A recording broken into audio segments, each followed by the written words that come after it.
Welcome back. This is Nihonjin Crack. My name is Rez. I'm your host for today's audio collection of parts. Right off the bat, part 1, I'm gonna explain how I got into the mulberry plant. Part 2, I'll develop more on the Shinto angular approach and being sabihin ng Shinto angular approach. And then part 3 will be all about understanding paper making and dojin. If you're familiar with paper making, ito, you can teach me. And if you're familiar with dojin, babalikan ko lang yun as a sort of topic. And then siguro lastly, since this is that kind of speech show at I've limited this to dojin, seishin, and tagarugo. So Tagalogo, Tagarugo, Filipino Language today, and ethnic cleansing. Diba? Things that masarap pag-usapan talagang well, let's not waste time about that. By the way, if you're noticing talagang tumataba ako, I don't know why. Maybe I've been this is my most relaxed form so far, and also syempre tumatanda na rin, gano'n naman talaga yung ibang genes ng mga tao. Yeah, if you don't recognize me, this is still me. You should be able to recognize me by my voice or my style, hopefully. And itong forma ko today, I think only content creators ang ang tawag sa ganun, nakaka-pull off or may excuse para pumorma sa sarili na lang bahay, diba? You must have seen already in the Telegram group videos and streams how I usually dress up pag hindi ako insecure sa trabahong indoor farming, which I'm gonna explain in this first part nga that I've been farming why I started to decide to farm this mulberry. That's basically it. Ito lang isuot ko lagi, and it's fun pala. Parang wear your favorite hat, protective of course with some function, and then wear something that will help you listen and focus. Basically it. Speaking of focus, I've been so focused on this project called Somedaydream. Kung familiar kayo dun, Somedaydream yung project that brought us Heyday Dreamer. Naintindihan na siya ng maraming tao ngayon. Before kasi solo project is such a weird thing, Ngayon, solo project na. Dati, banda-banda pa kayo. Magsa-solo project din naman pala kayo, diba? Doon din naman pala darating, diba? Di sana sinabi nyo lang from the start na solo kayo. Pero, maybe someday, I'm gonna explain about that musicianship mindset, diba? Kung ba't nagkakaganon. Kasi, matagal na sa akin na-explain yan eh. Bata pa ako actually. Bago ako actually sumikat as Somedaydream, But now I'm getting into this content creation thing. So, sang is the Chinese character that I chose for the first syllable ng Somedaydream. Sang. And then, wala nang limits sa box. So, kung ano yung pwede kong itono, diba? Parang sa akin lang, diba? Yung pala yun. Parang tayo na, diba? Ang tagal-tagal ko nang hinahanap. Yun pala yung ibig sabihin nung sang. Lahat naman tayo merong Asian blood or Asian kind of influence. If not, we're still in Asia. And sa taas lang natin yung kung saan galing yung one of the oldest empires that we've seen in the world. Yung sang pala, yung character na ganun. Diba? Ayaw mag-magic fingers eh. Pero yung sang pala yung character na ganun. And yun. Research ko yun. Yung pala yung mulberry. Another word for it is kuwa. Kuha or kuwa. And then sang. Isa lang pala yun. Puno.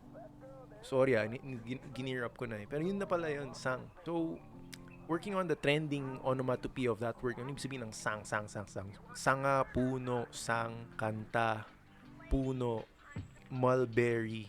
And bakit mulberry yung ginamit na sa character na yun is I realize, and if you think about it, it's because it's the oldest tree.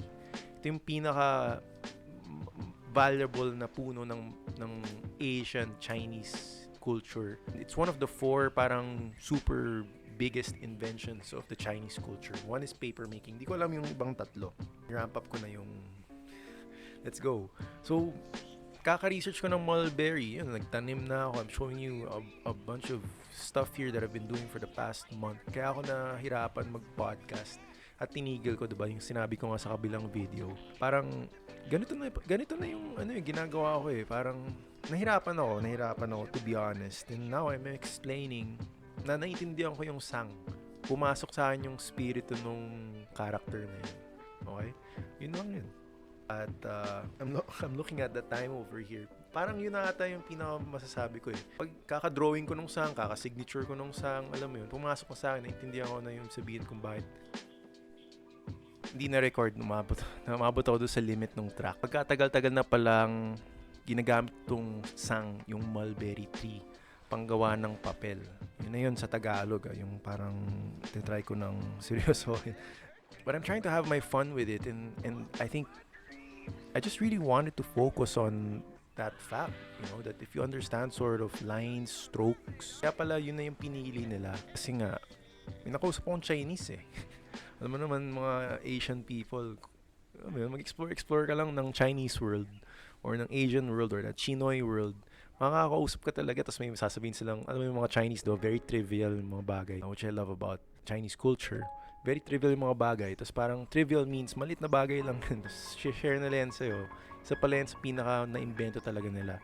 Kumalat sa Korea at sa Japan. Matagal na ang nakakalipas. As in more than 1,000 years ago, because I know for a fact na pinagmamalaki ng mga Hapon na ginawa nila to for 1,000 years. Right? A little bit more than 1,000 years. And why they say that is very important for me.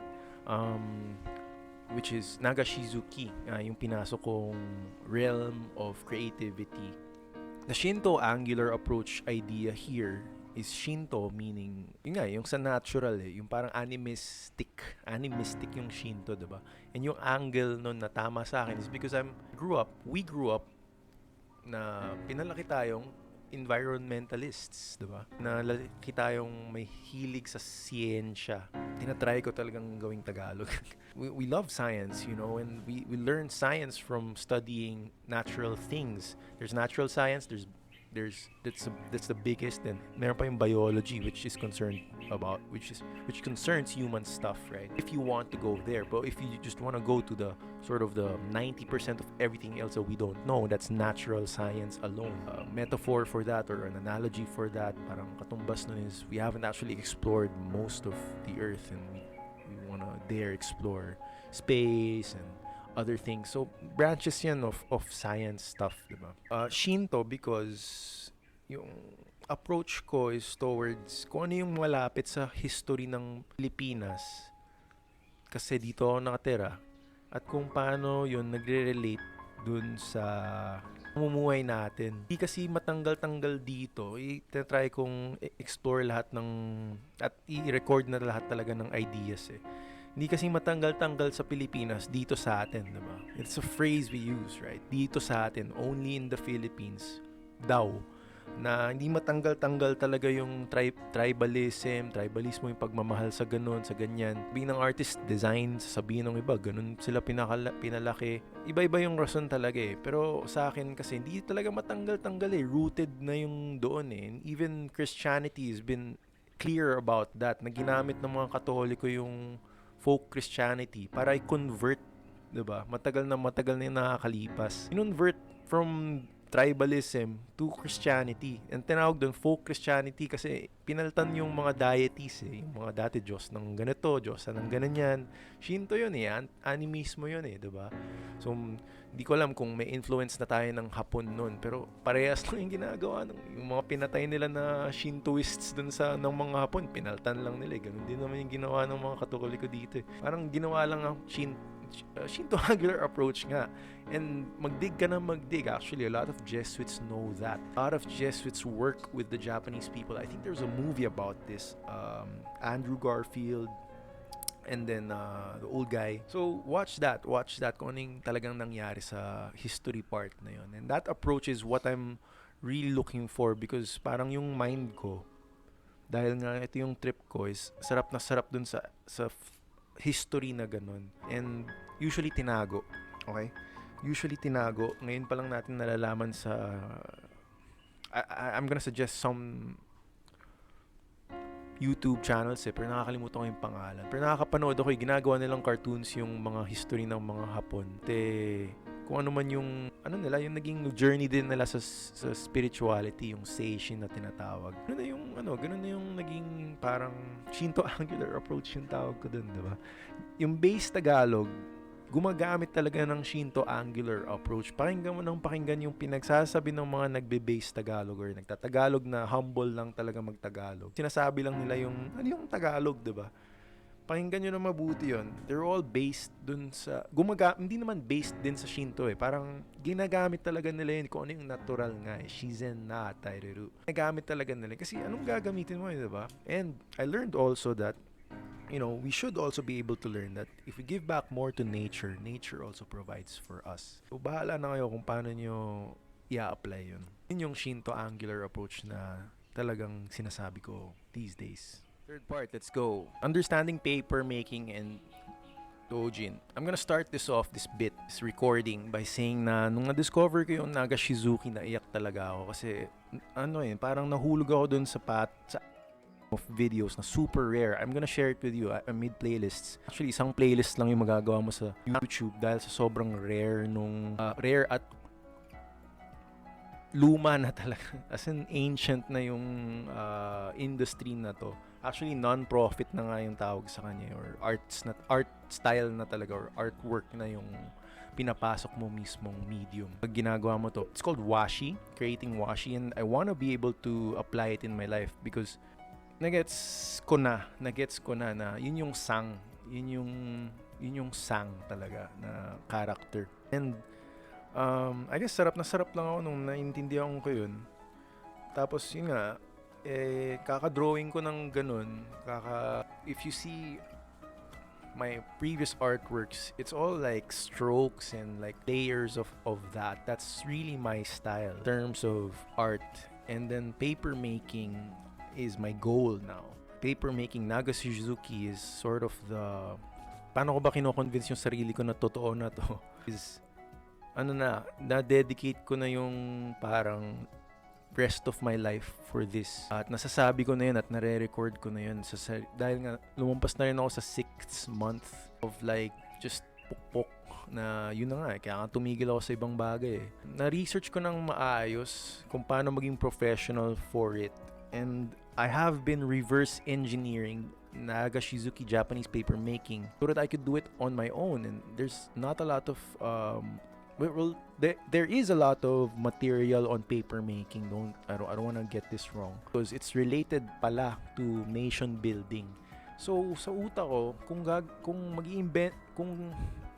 magko-coin na lang din ako ng bagong theory. If I'm gonna discuss the Based Tagalog theory and how this relates with changing how I see nationhood is din ako ng papel, diba? Kasi ganun naman yun eh. Parang, gagawa ka ng papel, gumawa ka na din ng currency, gumawa ka ng sarili mong value system, gumawa ka ng sarili mong tawag sa mga bagay, i-update mo yung buong core values ng ginagawa mo. And kung sa tingin nyo, ganun na kayo mag-isip, dapat ganun na rin yung gawin nyo, diba? Ako, rant ako minsan sa kung sino-sinong tao because nakakalata na ako. Ginagamit niyo yung Based Tagalog, di ba? Ginagamit ko yung Based Tagalog. Talagang gumana. Talagang sinasabi nila eh. Kanino ba nakabase yung mga pinagsasabi natin na ganito? Nakabase yan dun sa theory na lumabas na pinagsasabi ko dun sa podcast ko, yung Rezbt-S podcast, which means Based Tagalog School/Scene/ whatever theory. And yung Based Tagalog nga na sinasabi ko is now, nakakakampi na ng paper making na sinasabi ko na magiging, dahil nga ginagamit ko rin yung Shinto angular approach, yun na-discover ko na yung Naga Shizuki. At there's no turning back because I'm gonna share lang, and we're all into this, yung vlogging, self-publishing. Sa Hapon, yan pala yung word na dojin, self-publishing. And yung dojin pala, kaya pala into ako dun nung bata ako, yung dojin, mga manga, ganyan. Dati gusto kong maging mangaka, magdo-drawing, pero yung supot yung drawing ko, to be honest. Wala ako yung kamay for it eh, wala ako yung disiplina for it. Siguro wala rin sa dugo ko talaga. Pero yung nasa dugo ko is yung pagkaintindi, yung logic. Malapit yun dun. Hindi ko muna di-discuss kung saan galing. Pero malapit na malapit yun, I think kung ano yung mga minahal ko sa buhay ko so far that I'm now in my 30s, it all sort of, it's not nothing. Lahat ng ginawa ko since pagkabata ko, it's not nothing. The silence, the drawing, the giving out of these things, shizen na taireru, right? It all amounts to these things, you know, paper making, dojin, self-publishing, and now that I have my book, doing self-publishing for that, dojin pala yun. Parang 2 years ko di naisip yun Sinearch ko lang eh. And then, dojin pala yun. Yung self-publishing nga na pinapasok natin or pinapasok ko. So, if you're into this, you know, please do participate and message me or how great this stuff is. And yun yung pagkaintindi ko, you know, pagsabayin, ito na yung mga combos na na-unlock ko. Meron kanyang ganyan sa buhay mo for sure. Kung negosyante ka or kung ano man yung ginagawa mo, meron yung mga combos. I'm looking at the time here for time pressure. Kasi we don't have a lot of time in our life. So kailangan mo talagang buuin yung A plus B. Focus ka lang dun sa A. Pag nahanap mo na yung B, na yun. Ganun na yun. Pang. Tapusin na natin yung flow na to. So, how this relates to Filipino language today in ethnic cleansing? Isa sa mga low-key sinasabi ko sa Based Tagalog theories, we're already speaking a new language. Ako, sinasabi ko na to matagal na At maraming nagsasabi na nito, hindi lang nila ma-explain.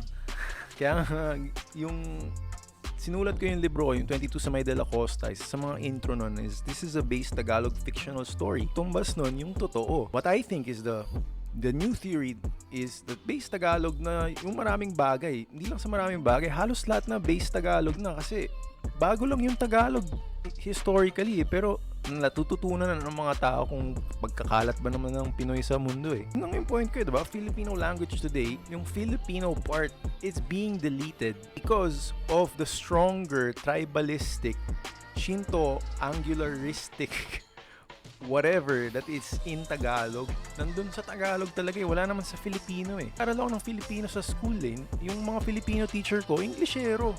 Ano yung sabihin nun, diba? Di ako galit. Pero, at siguro, isipin mo mabuti bakit ganun yung pinanggalingan natin na parang, ano ba yun? Katarantaduhan ba yun para sabihin nila na, sige, ganito na lang kasi naging kaibigan ko rin naman yung mga Filipino teacher eh. Yung kapatid ko, ganun din yung pinag-usapan nila sa UP ng mga Filipino teacher din eh. Nagtatagalog sila malamang kasi nang ganito lang yun eh. Sa Hapon, tuturuan ka nila ng Hapon pero di naman sila ganun magsalita eh, diba? Sorry ito lang talaga yung flow ko ngayon kasi mas naiintindihan ko na yung language nagbabago, nagkakalinya.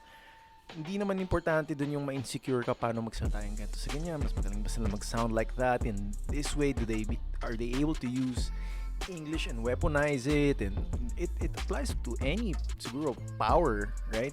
And words being that, you have to focus on the meaning. For me, ethnically cleansed yung Filipino eh, because it's never, you know, it's super unstable.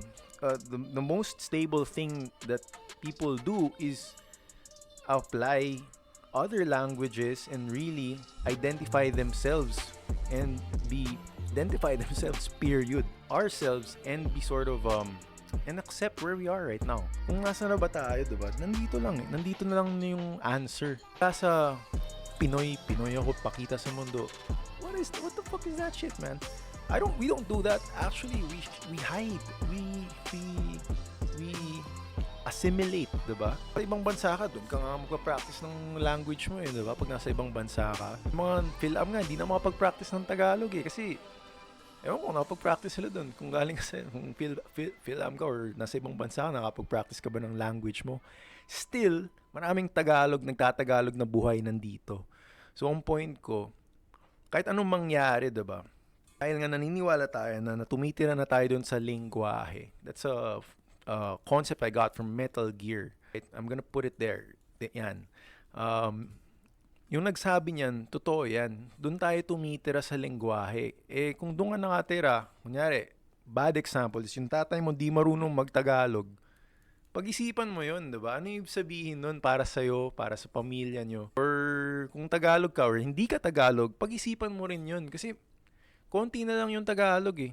Konti na nga lang din yung marunong talaga magtagalog eh. And I'm saying, we're able to talk now a newer version of that. Nanganganak yan eh. Based Tagalog. That's how I understand Filipino language today and ethnic cleansing. I'm gonna end it with the title I chose for this video is Kuwa No Getto. Pag gets mo na, diba? Yung dun ko nakita yun eh, na gets ko na yung mulberry, gets ko na yung puno na to, ano yung ginagawa na to, ano yung industriyang combo dito, diba? So, dun ka na lang, dun mo na lang lalaroin, tapos dun mo na lang, I guess, titingnan. Yun talaga yung qualities ng mulberry, patinginan yan eh. Pero kung nababasa mo na yung gusto niyang sabihin as a thing, as a tree, you know, as a plant, I think that's how I understand, and that's how for me at least, as someone who's been trying this for the 6 months that I've been doing this, more than 6 months rather, I understand more what Shinto Angular means, what paper making and publishing means, and Filipino language and ethnic cleansing. So ito talaga yung mga parang sarap pag-usapan eh. But ano ba yung nawawala? Diba? Ano na yung mga nawawala? Ano ngayon yung mga nadadagdag? And in what form? Anong code? I think that's the content I really wanna put out today and record. Salamat sa mga nakaintindi ng Kuwa No Getto. Balik kayo next week, and malaking bagay yung pag-share nyo sa mga nahanap nyo dito. Maraming salamat. My name is Rez Toledo. This is my new channel, Nihonjin Crack. Every week, I'm gonna be doing 4 parts of ideas and developing it more and more often. So, thank you for listening to my flow for today, and I hope you enjoy your